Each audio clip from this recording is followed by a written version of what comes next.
Muy queridos hijos, algunas veces nosotros ideologizamos incluso el Evangelio, incluso la Sagrada Escritura, incluso la doctrina.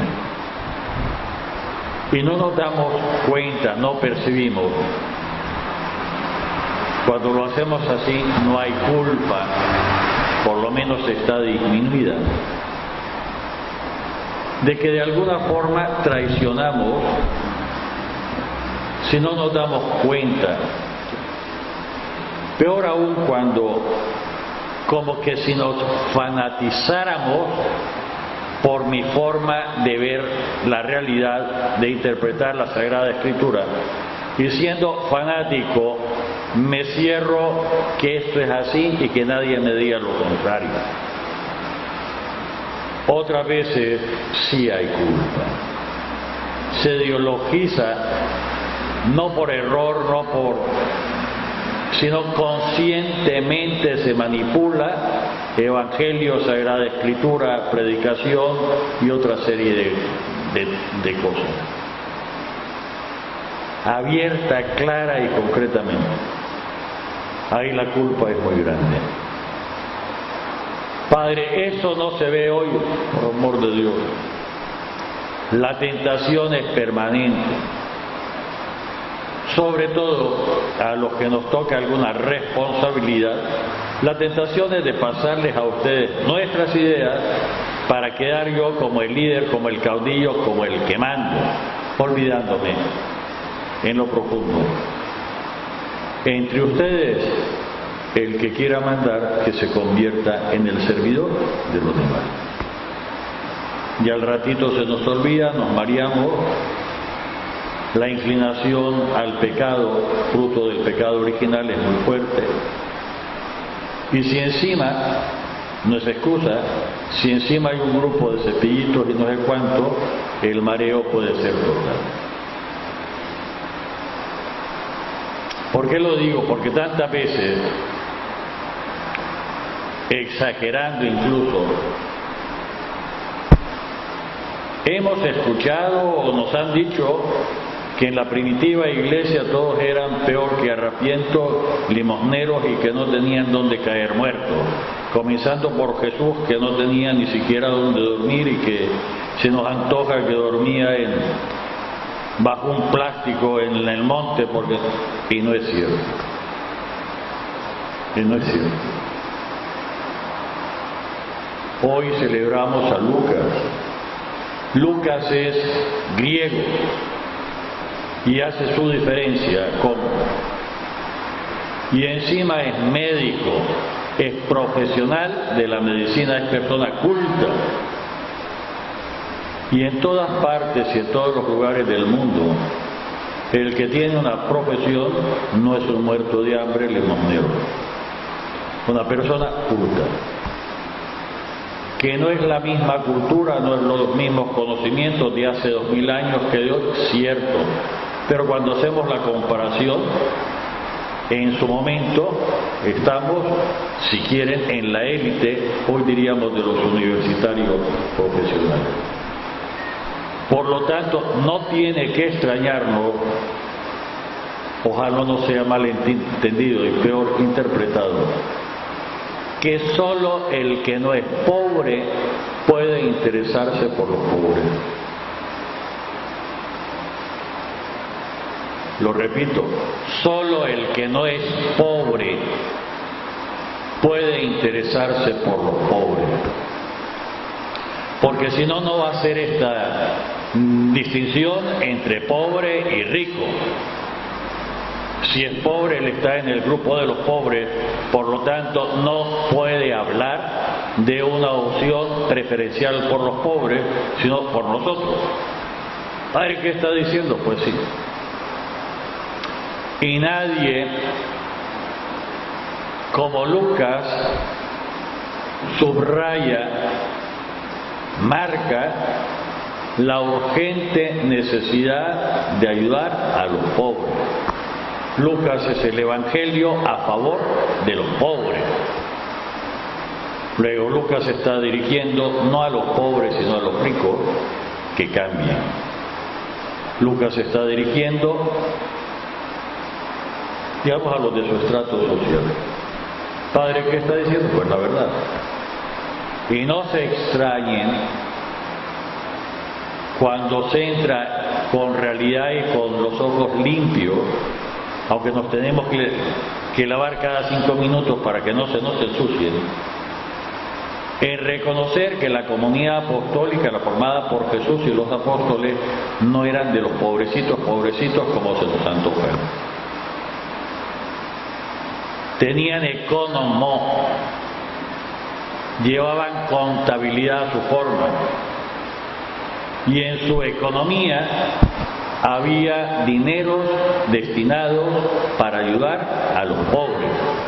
Un pobre no puede destinar dinero para ayudar a... Se come salteado, si no, no es pobre, ¿no? No nos extraña. No nos extrañe. Y no nos extrañe que cuando en la propia iglesia algunas veces algunos parecen más porque están pensando inconscientemente en elevar también su estado económico, que no es malo. Pero no puede ser lo que rija la iglesia ni instrumentar a la iglesia para eso.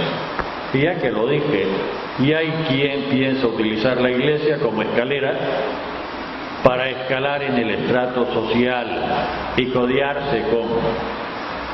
Si es solo por, es malo. Si es por enfatizar la fraternidad, es otra cosa. Dicho con todas las palabras.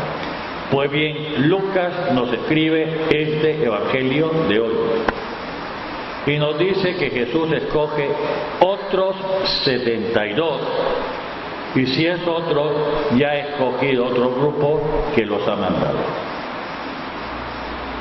Y a este grupo le da un encargo concreto, que vayan a todas las ciudades de Israel y anuncien que el reino de Dios está cerca.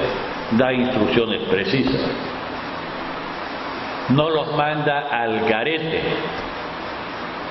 Y porque las cosas a fuerza están hechas por Jesús, que es Dios, no dice que cobren honorarios, no, pero sí les dice que el obrero merece su salario.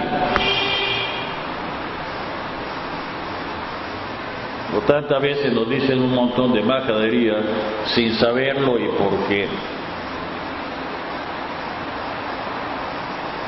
Porque el trabajador tiene derecho a su salario. Y no está diciendo el que trabaja en la tierra y el que trabaja en la... Está hablando también del que es enviado por el propio Jesucristo a evangelizar. Padre, ¿y no es más perfecto que todo sea gratuito y el voluntariado? No. Lo siento mucho. No. Otra cosa diferente son las situaciones concretas de los templos y de los de... Más perfecto sería que todo el que tenga alguna función dentro de la iglesia pueda recibir su salario para hacerlo, no por el salario, sino para tener la recompensa incluso humana. Padre, ¿qué está diciendo? ¿Lo hacemos mal aquí en León? No, nuestra realidad son de iglesias sumamente pobres y además perdóname lo que voy a decir, con administraciones no muy profesionales, cuestión de dinero. Eso supone que hay iglesias católicas en otras partes del mundo que todo lo que se hace en la parroquia, todo tiene su sueldo, todo tiene su remuneración. Y no podemos decir que porque tengan sueldo y remuneración no están libres de la tentación de meter las garras y agarrar también lo fácil. Y si quieren saber por curiosidad, la diócesis más rica del mundo, la mejor organizada, es la diócesis de Colonia en Alemania, cuyo presupuesto anual supera por mucho el presupuesto de la Santa Sede del Vaticano. Padre, ¿y eso no es pecaminoso? No. Otra cosa distinta, y eso está claro, dirigida a nosotros, presbíteros, de no cobrar por los sacramentos. No tienen precio, las misas no tienen precio. Se establece una limosna, que muy técnicamente llaman estipendio, para que el cura pueda vivir, sobre todo en lugares que son muy deprimidos, que incluso a veces se tiene que conseguir de fuera financiar para que el cura pueda sobrevivir. Pero no es lo ideal. Y déjenme decir otra cosa. Una cosa es la vida consagrada, la religiosa, que supone como necesario el voto de obediencia, y otra cosa es la vida del cura diocesano, que no tiene el voto de obediencia. Y lo sé yo porque el Papa me dispensó del voto de pobreza al pasar del clero diocesano, del clero religioso al diocesano. Digo, porque algunas veces se hacen comparaciones sin conocer la realidad. E incluso algunos, una vez hablando con uno de mis hermanos de comunidad, de orden, yo le decía, espérate, Donald, acordate que vos tenés tu presupuesto personal que te asigna la comunidad. Cuando te enfermes y cuando regreses, tenés la casa montada y tenés la comida hecha. Yo algunas cosas tengo ya que ver de dónde como y cómo hago con médicos de medicina. Y vos podés usar el vehículo de comunidad, la comunidad te va a poner el vehículo, la gasolina, y yo tengo que ver de dónde lo financio.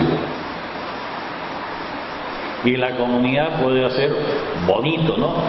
Demandarte a vos, porque todo lo tuyo ya está cubierto, pero yo no lo puedo hacer, y la diócesis no puede hacer demandarme a mí totalmente gratuito para...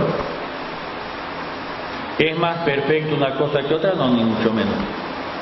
Pero Jesús, en lo delicado que es en este mandato, y lo recoge Lucas, insisto, el que subraya la opción preferencial por los pobres, a los que van a evangelizar, a los que van, porque digno es el obrero de su salario. Ojo, cuando alguna vez alguno se moleste y le diga que piénsense si el cura tiene para comer y para pagar la luz y esas cosas. Padre, ¿qué está diciendo? Pues toda la verdad. Toda la verdad. Es cierto que algunos exageran, y algunas familias de los curas todavía piensan que si el familiar es cura, se sacaron la lotería premio mayor, y tenemos problemas de eso. Pero también hay problemas de ingratitud. Dicho con todas las palabras. Y que algunas veces da pie a cierta picardía de alguien que exagera, dice que se está muriendo y que no es cierto.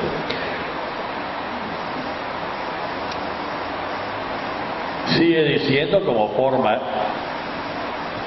quédense en esta casa, coman y beban lo que tengan, y en cualquier ciudad que entren y no los reciban, hasta el polvo de los pies sacúdanselo,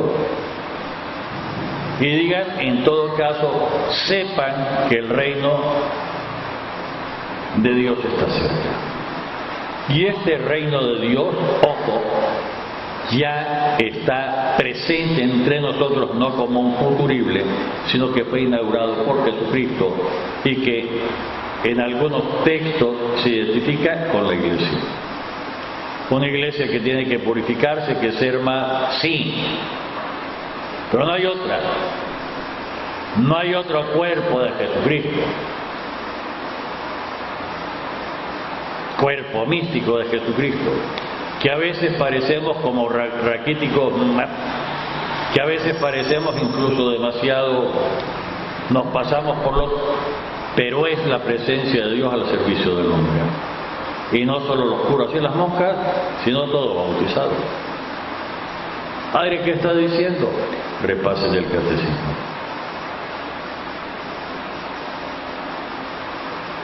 Rueguen pues al dueño de la mies que envíe operario, porque la cosecha es mucha y los trabajadores poco.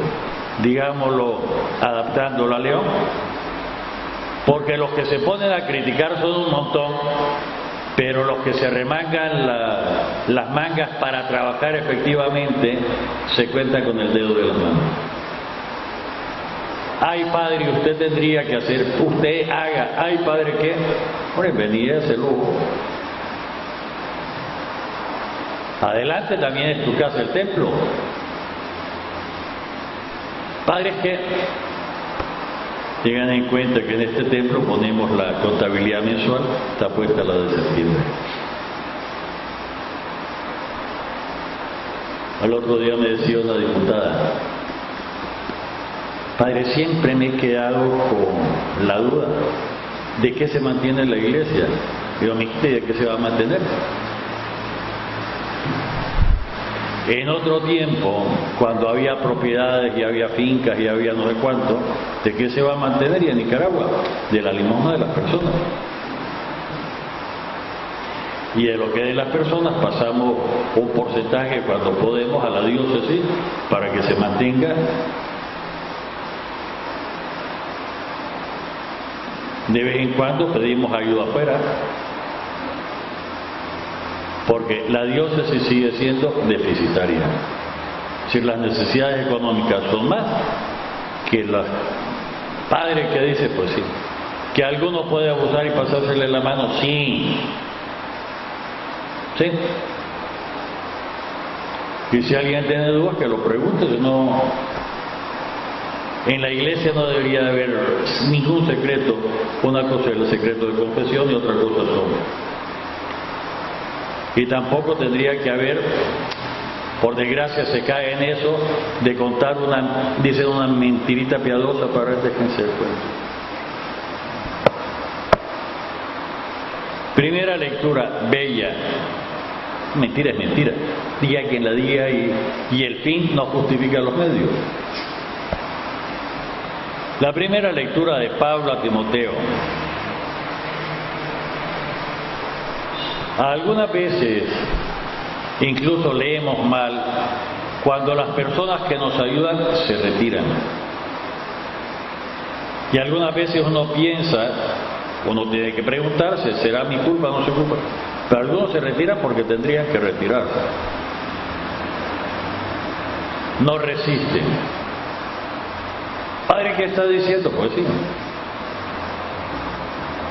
Y la tentación es caer a lo más fácil, a Jesús, es que no escogió bien, es que no tuvo. Y uno, sin molestar a nadie, tiene que recordarle. Y Jesús, cuando escogió a los apóstoles, ¿escogió bien o no escogió bien? ¿Se equivocó Jesús cuando escogió al Iscariote o no se equivocó? Pero la pregunta lleva malicia. Dios no puede equivocarse, Jesús es Dios. Falló el que tenía que fallar.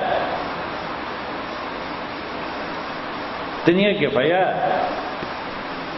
Y cuando, en el fondo, porque no conocemos a profundidad la Sagrada Escritura, la historia de la Iglesia, cuando nos escandalizamos que en una organización,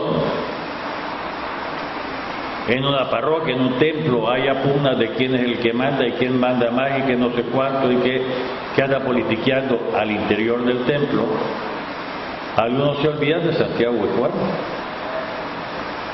que incluso fue su mamá, que era pariente cercana de Jesús, a pedirle que sus hijos, uno a la derecha y otro a la izquierda, comiéndose el mandado antes de que... ¿Y en qué se equivocó Jesús cuando los escogió? En nada. Hace patente nuestras debilidades, nuestra naturaleza humana inclinada al pecado como fruto del pecado original. Y entre los 12 había gente muy violenta. Algunos se olvidan que San Pedro tenía un botón de armas y la sacó y la usó. Si no lo ha parado Jesús, dar de Troya. Porque Malco, el empleado del sumo sacerdote, si no se capea, le cortan la cabeza. Se le llevó la oreja. Padre, ¿qué dice? Pues sí. Y hay ideas encontradas. Cada uno de los apóstoles tiene sus ideas, sus esperanzas, su carácter,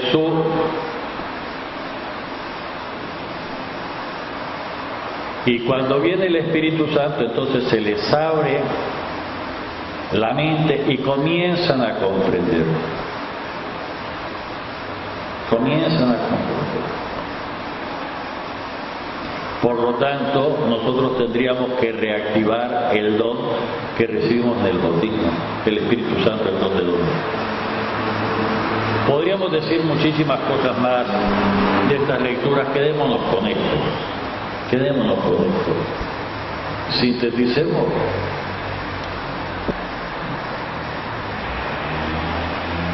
Porque hay que recordarlo una y otra vez. Dios nos ama. No porque seamos buenos, sino a pesar de lo malos que somos. Y porque nos ama de verdad, no se queda como alcahueto, sino que nos impulsa, nos ofrece, nos posibilita cambiar de malditazos a santos. Nos acompaña en este caminar. No solo nos aconseja incluso con cosas humanas, para que evitemos los chantajes, incluso los ideológicos, emocionales. Usted que es padre y usted que predica tendría que... El diablo es más fino cuando dice esas cosas. Hay que decirlo todo, ¿no? Incluso en cosas sumamente humanas. El Señor alguna vez se llevó aparte a sus discípulos, a sus apóstoles, para que pudieran descansar.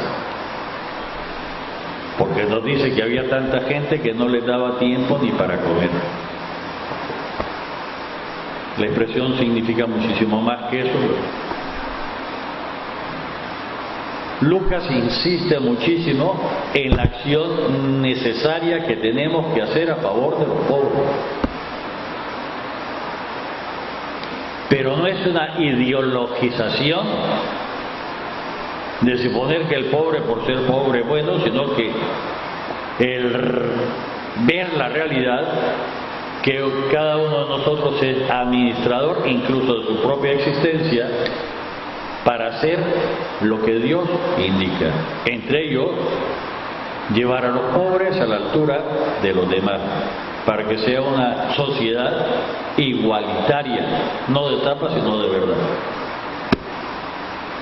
Algunos muy igualitarios, pero ganan miles de dólares y le sean lo mejor al otro que llega a unos cientos de corrudos. Eso no es igualitario, eso es hipocresía y explotación muy sutil de los recursos de los pobres. Padre, ¿y entonces qué hacer? Dejarse guiar por el Espíritu Santo. Pero para que el Espíritu Santo me guíe, tengo que conocer la doctrina. Padre, ¿y por qué si el Espíritu Santo viene y me lo hace todo?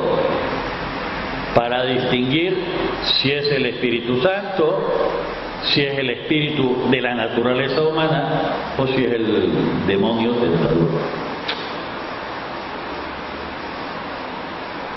Una oportunidad más para reafirmarnos en el amor de Jesucristo, en el nombre del Padre, del Hijo, del Espíritu Santo. Amén.